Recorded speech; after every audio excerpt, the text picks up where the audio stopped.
Mesdames, Mesdemoiselles et Messieurs, bonjour. Soyez les bienvenus au matinal de ce matin. Prenez place, soyez attentifs et laissez-vous transformer par la parole de ce matin.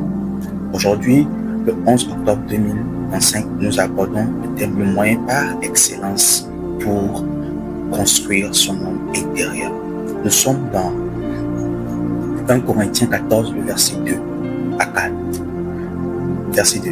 En effet, celui qui parle en langue ne parle pas aux hommes, mais à Dieu, car personne ne le comprend, et c'est en esprit qu'il dit des mystères. Verset 4. Celui qui parle en langue s'édifie lui-même, celui qui prophétise édifie l'Église. Bien-aimés, la Bible nous fait comprendre ici que lorsque nous parlons en langue, nous ne parlons pas aux hommes, mais nous parlons en Dieu. Et c'est en esprit que nous disons des mystères. Si vous désirez bâtir votre homme intérieur, si vous désirez l'élever, si vous désirez le construire, si vous désirez poser des fondements, élever des murs, le rendre solide et imbattable, le moyen par excellence pour y arriver, c'est le parler en langue.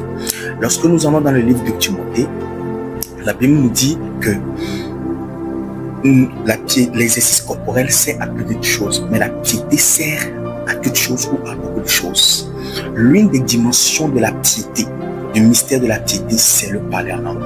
Et lorsque nous parlons en langue, nous disons en esprit des mystères. Lorsque nous parlons en langue, nous communiquons avec Dieu, nous échangeons avec Dieu, nous disons des secrets, nous encodons des choses et nous décodons des choses.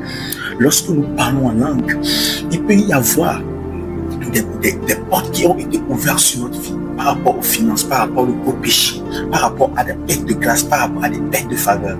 Mais lorsque vous allez dans le parler en langue avec cette mentalité de ok, j'ai remarqué que voilà, il y a des pertes de faveur dans tel domaine de ma vie, il y a des pertes de grâce, je suis plus exposé au péché et à la tentation plus qu'avant.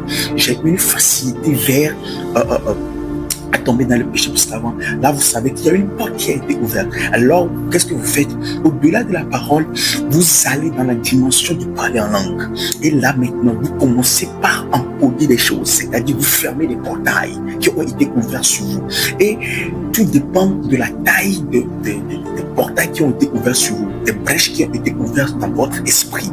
Et là, vous commencez par les encoder. Comment? Vous commencez par décréter des mystères qui amènent l'Esprit de Dieu à tisser des toiles dans votre esprit pour fermer les portes ouvertes. Comment? Est-ce que quelqu'un me suit? De la même manière que vous perdez des énergies